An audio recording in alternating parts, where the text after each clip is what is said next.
Let's be real. If you're in tech, or heck, any white-collar job right now, you can feel it, can't you? It's that low-level buzz of anxiety in the back of your mind, a constant question about your career and whether the job you're doing today is even going to be here tomorrow. So we're going to break this down, because what's happening isn't just about a new piece of software, it's a global showdown. We're talking workers, countries, and massive corporations all locked in a brutal race for the future.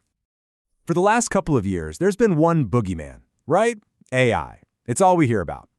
Every time a big tech company lays off thousands, they mention new efficiencies, and everyone knows that's code for AI.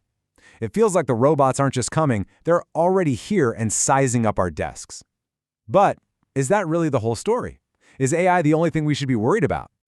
And then, bam, this idea just explodes onto the scene, captured perfectly by a viral Reddit post.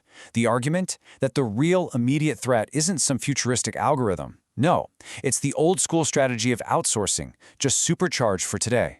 This one sentence just lit a fire under the whole conversation, posing the real gut-punch question. Is the immediate threat not code, but cost? So what in the world is actually going on? Let's start this in the United States, where the pressure cooker is just about to blow. For American tech workers, for recent college grads, the job market doesn't feel like a land of opportunity anymore. It feels like the walls are closing in. You know, this anxiety isn't just a feeling, it's a number. 80,000. That's how many tech jobs have been wiped out in the US so far this year. That's not a prediction, that's a reality. That's the number that's fueling all this fear. And if you want to see why people are freaking out, look at this. The math is just brutal. Last year, U.S. colleges pumped out over 134,000 computer science grads. Now, at the same time, the entire U.S. economy only added about 73,000 net jobs. And then you add over 110,000 work visas for computer science roles on top of that. You don't have to be a genius to see the problem. There are way more people than there are chairs, and the game of musical chairs is getting ugly. So what's the fallout? What happens when you have that much competition? Well, the data from the Federal Reserve Bank of New York is, frankly, it's startling. For recent grads in computer science and engineering, almost a quarter of them, we're talking 23.6%, are either unemployed or they're underemployed. That means they're working jobs that don't even need that expensive degree they just fought for. The whole promise of a guaranteed career in tech, it's getting a serious reality check. And this, right here, this is where the conversation gets really, really heated. The H-1B visa program. On one side, you have critics saying it's just a loophole, a way for companies to replace perfectly qualified Americans with cheaper foreign workers. And they point to the fact that most H-1B workers are paid as entry-level.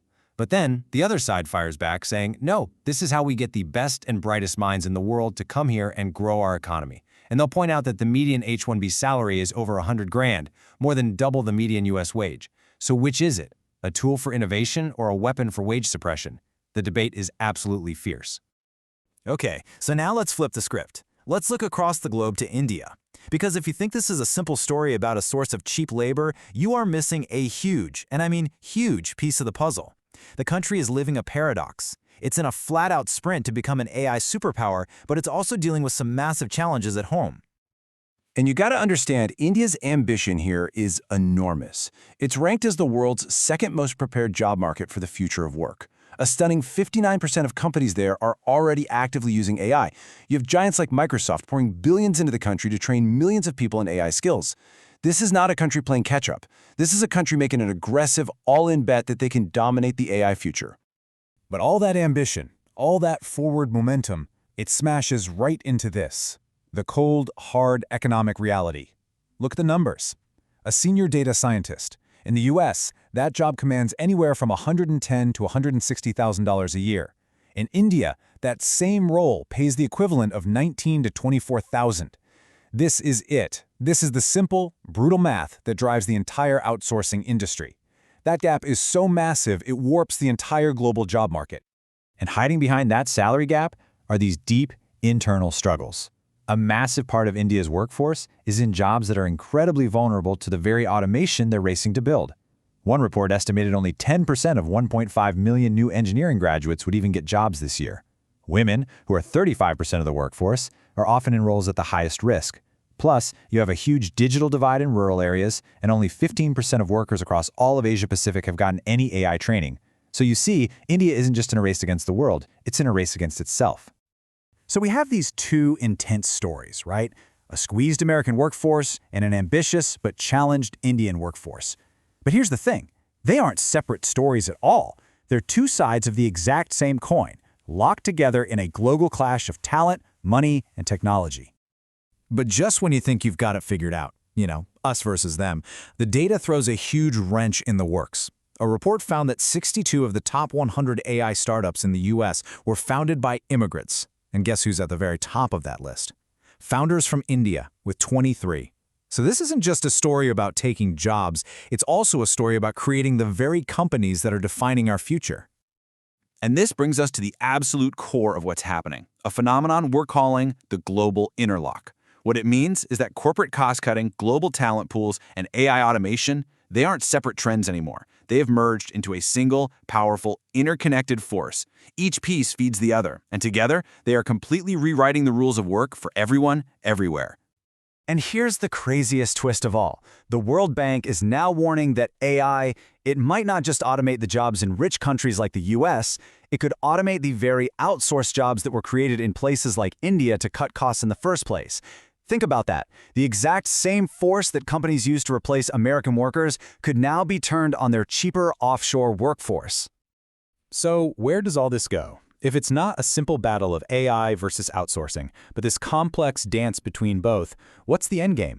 Well, that original Reddit discussion laid out a theory, and it's a chillingly logical, if you're a bit cynical, prediction for what comes next.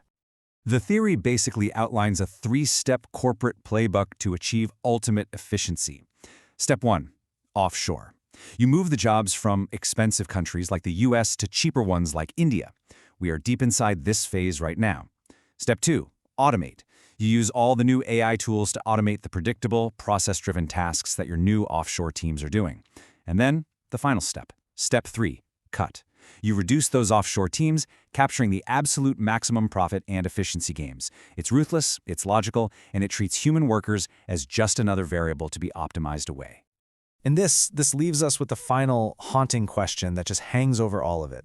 In this relentless global race for efficiency, a race driven by corporations, powered by technology, and that spans the entire planet, who is responsible for the human cost? For the American grad drowning in debt with no job prospects? For the Indian worker whose one advantage, low cost, is about to be automated away? In this whole game, who is responsible for the people left behind?